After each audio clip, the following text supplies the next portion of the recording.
लहसुन है, ये प्याज है। अब हम रखेंगे कढ़ाई।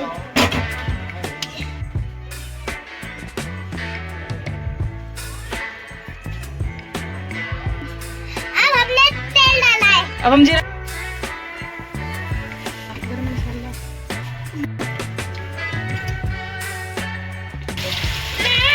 हमने ऐड कर ली है लहसुन, प्याज, मिर्च। इधर ले लिया। या तो मैं ले लूँ ना।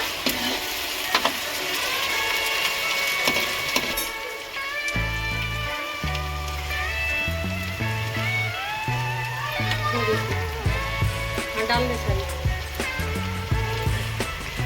अब ये क्या डालना है? और ले।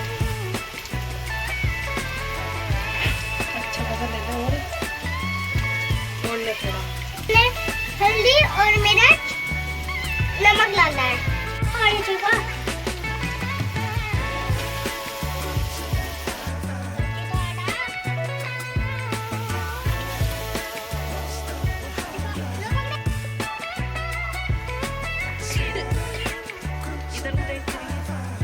देखिए थोड़ा सा मुंडी को हेलो कर दे। हेलो दोस्त।